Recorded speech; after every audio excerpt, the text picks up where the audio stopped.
versus Whittaker. Okay. Now, there's so many expressions that exist within the world of the free format fighting systems, and I don't know if a single one of them is true.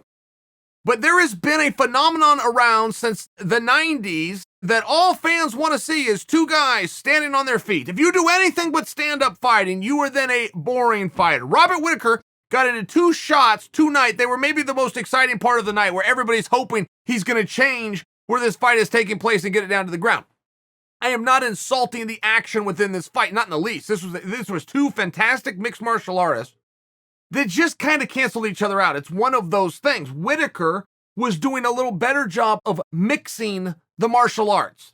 Till was pretty focused, and here's what I'm stand up. I'm going to get you with these, or I'm going to get you with these, but that's all I'm going to do. And any grappling I'm going to do is going to be defensive to keep me back in a fisticuffs contest. I only bring this to you because it is a little bit weird and a little bit annoying that the biggest draw in the history of the sport is George St Pierre, who did anything but stand and bang. Or you have a fight like this and everybody's complaining.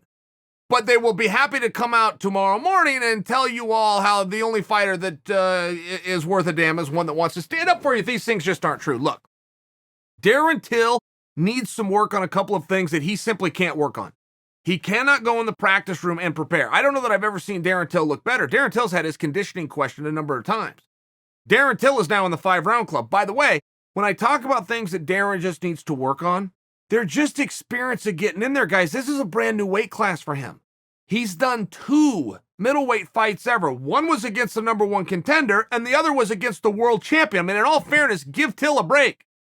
By the way, the final score tonight was 48-47 Whittaker, which means Till's winning rounds. Till's winning moments. I only want to remind you of that because if you look at somebody whose schedule is more difficult than what Till has been through, I mean, Cowboy Cerrone goes into a world title fight with the Chosen One, goes into a Gastelum fight at Madison Square Garden that he flew into town for 36 hours before, goes into a world title 5-round main event with the champ.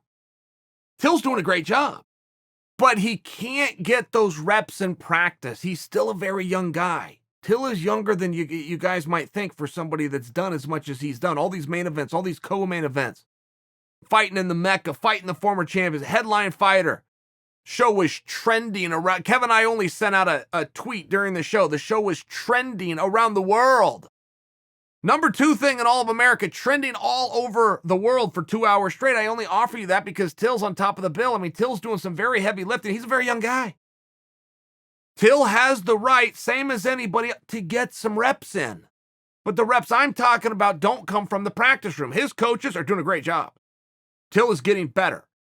He's also understanding the weight class. It's also very clear that he's putting his energy into the sport as opposed to the weight cut. He's making all the right decisions. Give him a minute. Then you look at Whittaker. Where does he go from here? My goodness. Whittaker's as close to a perfect fighter as you're going to come across. And you can have an argument in this direction or that direction. I'll tell you right now, ridiculous scenario. Genie pops out of a bottle and tells you, so I hear you want to be a fighter. You can train the rest of your life and be as good as you can be by training the rest of your life. Or right now, I'll give you every skill that Robert Whittaker has. Take that deal. Don't even think I want Robert Whittaker's skills. I mean, the guy can do a little bit of everything. The fact that he can go 5 rounds, and Whittaker really showed us something tonight, because don't forget, every fight that he's had for a period of time has been for a world championship because he brought the championship. His last fight not only was for a world strap, it set a record for live attendance of 57,000 people. Everything I just stated was gone. There was no title. There was nobody in the audience. Different scenario. How's Whittaker going to respond? Perfectly. He went back to his roots. He came through the Ultimate Fighter. He's fought in front of nobody before. He's fought in big fights before, fights he's had to win or else before. He reverted back to that. And that's what the fighters do. That's what the champions do. They find a way to move forward. I think that this was a very special evening. I think that fight was a very special fight, but I think it's going to resonate better over time. If Till is to have any takeaway from a physicality standpoint, it would just be the reminder of what Whittaker did, which was to make sure you're mixing the martial arts. That's a very small critique, but that was a very good fight.